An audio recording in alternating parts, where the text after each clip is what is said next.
Alison, what is this like for you? Because so many people have questions for you, and somehow, some way, your mind, body, and soul has got to come up with an answer. It's been great. I am so happy to be talking to you. What is the average day like for someone who's on NBC's The Voice? Because we all assume on this screen that you're just showing up for a 3-minute song. The rest of the time, you're probably at an In-N-Out Burgers. Well, sometimes we go to In-N-Out, but it's a lot of hard work and prep that goes into those 3 minutes. I really want the song to be in muscle memory so that by the time you are on that stage in an extremely overstimulating environment, you're still able to perform at a high level. So a lot of prep. I really try and take care of myself, get enough sleep, exercise, and sing all day long to practice. So yeah. That's kind of how it goes. Man, you bring up a very important part there, getting enough sleep. Because, even as a yes. podcaster and as a broadcaster, our voices are everything. But if you're tiring that monkey out, it's not going to show up. Absolutely. Sleep has been so critical for me. I found that I'm just not performing it at the highest level I could be if I'm not resting and taking care of myself. And, that also includes not jam packing every day back to back to back to back from sun up to sundown. Of course, some days are inevitably like that, and I love what I do, so that does happen. But I found that taking rest throughout the week really is important and makes a big difference. Do you find yourself being a modern day pioneer of music, because you've gone from Motown, Detroit, to Nashville, which is more than just country music nowadays? It seems like the whole world is going to Nashville. Very much so. Nashville really has country roots, which I really admire for the storytelling. I love country legends. Hello, Reba, of course, but Nashville's completely blown up to expand pop and so many other genres. So yeah, I feel like so blessed to be able to be in these musical environments. Growing up in Detroit, Motown was such a huge influence for me. Ton of incredible music in Detroit, and still there's a great scene over there. And then, started performing in Nashville after that and expanded my horizons even further. And now, of course, living in Los Angeles, a whole other scene out here. There's, rock and R&B, and of course, amazing pop music. I'm in the pop scene out here. So it's just, I feel so grateful to be surrounded by such incredible musicians. Well, see, that's what I've always loved about Los Angeles, is the fact that you can go one block and everything changes. Go another block, oh my God, new sound. Oh, me too. I love it. It's everything. Yes. And I love that for, not just the music, but the food and the shops and everything. It's like, I can just, feel like I'm in a different city just driving a little bit of a distance. So I love that about LA. Yeah, my daughter graduated from UCLA, so therefore we spent a lot of time in Los Angeles. And nice. So I always tell people, don't buy the food on the main drag. Get off the road and go get the real authentic stuff. Oh my gosh, the best food is the street tacos, the street burritos. Literally, like the best ever. You can get them all night. It's because LA isn't like New York. LA food closes a little bit earlier. So the best food to get if you're hungry at like midnight is by far the street taco, for sure. One of my favorite things to do is to talk with musicians that are really pushing hard to be known from the Los Angeles area, because I believe that there is a movement that's building. We just haven't popped it yet. What is it going to take? Is it going to be TikTok? Is it going to be iHeart or even Spotify? Because radio is still geared into being very heavily programmed. How are we going to pop this next music genre? That's such an interesting question. And I think truly what it first comes down to is believing what you're saying, believing in your music, believing in yourself. I've found that the momentum really starts there, no matter what medium you're using to tap into that. If I'm not connecting to my music, if I'm not fully believing and pushing so hard in what I'm doing, the momentum doesn't grow.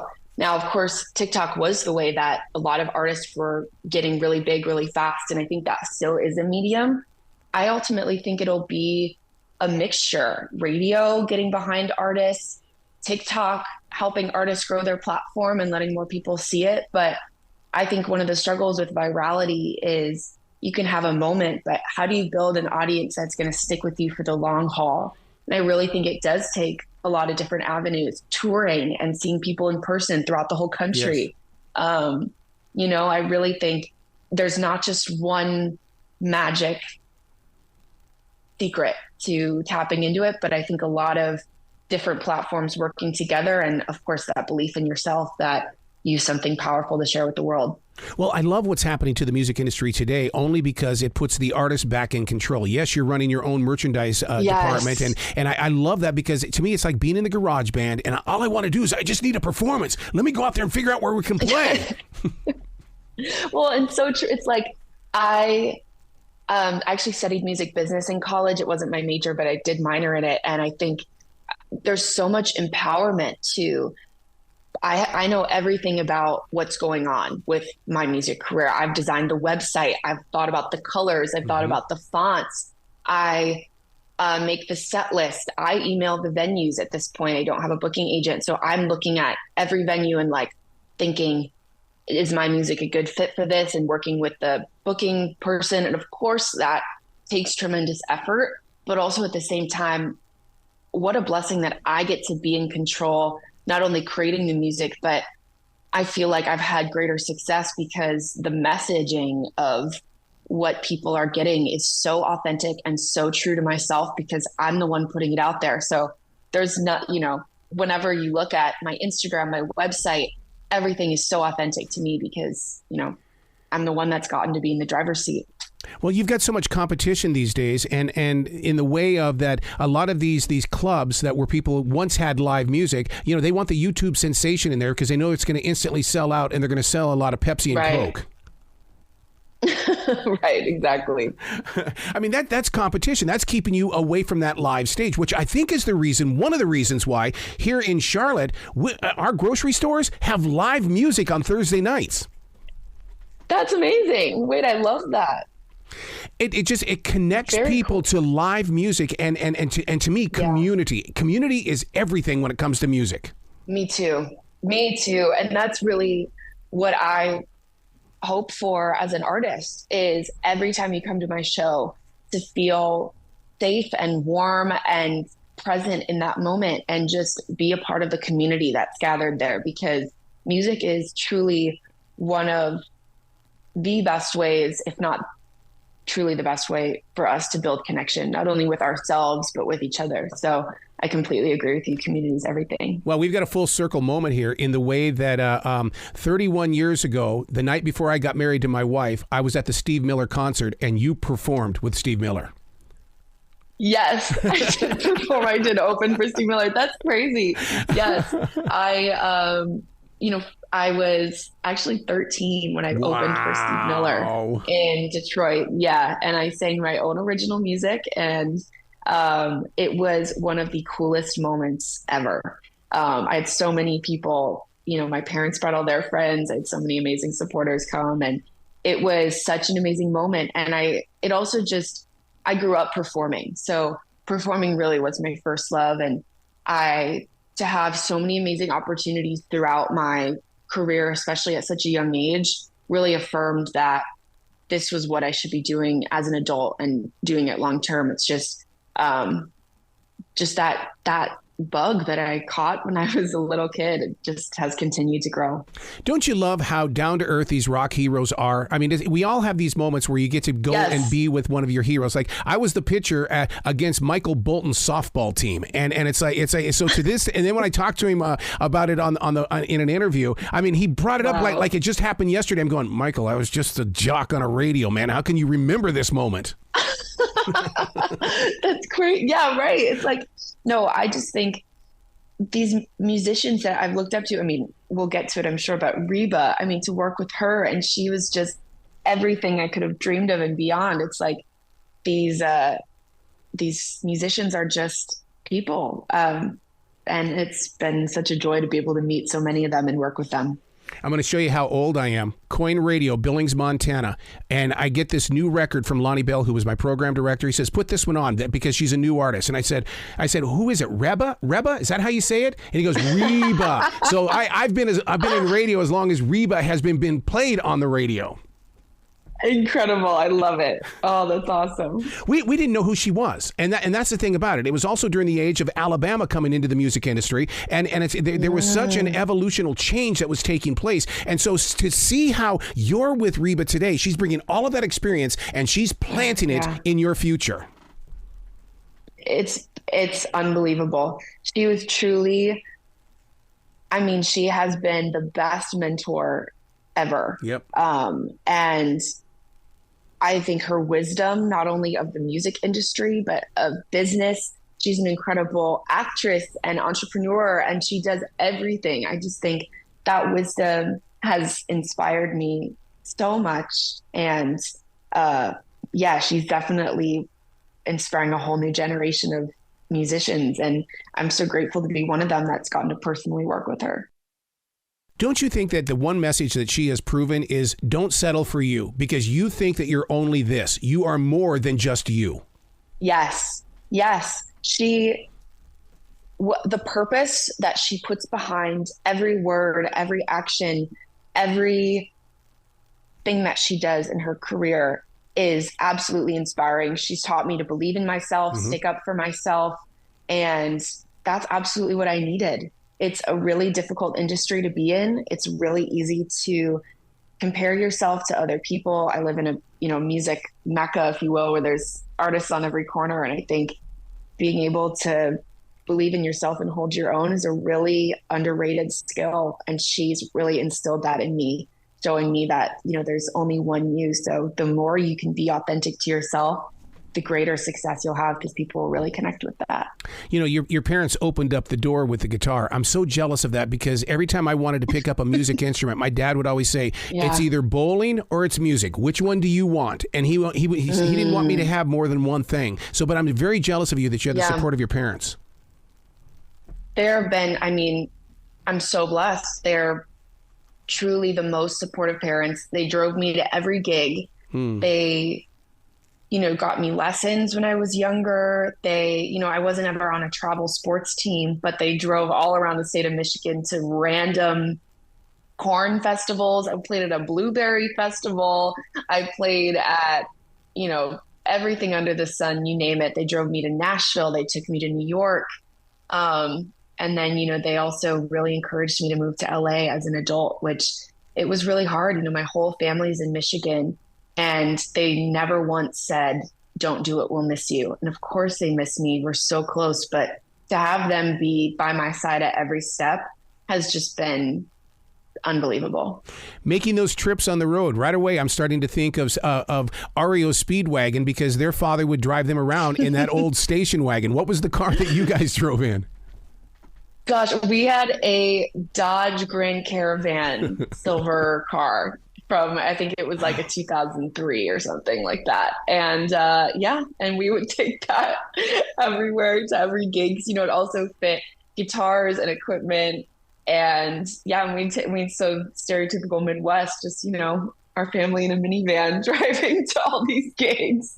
So one of the things that I've noticed a lot about lately is that a lot of, because I'm blessed with the opportunity to talk with heavy metal bands. A lot of these heavy metal bands are moving up into Ohio and into the country lands of Michigan because they believe that that's where their current calling is.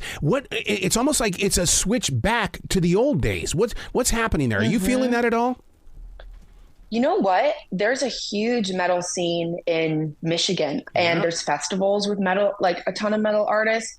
I also think Michigan is such a serene, beautiful place. And not only does it have music history because it's so rich in music history, but it also is just a really wonderful place to live. And so as an artist to be able to have a combination of city, because in Detroit, it really is an urban area. It's really built out, but then just drive, an hour and then you really can have a lot of land, a serene area. So I really think it is an ideal place to live, just in general, but metal is moving to Michigan. The fans are there. I've seen it and it's really an interesting observation because I've I've noticed that as well.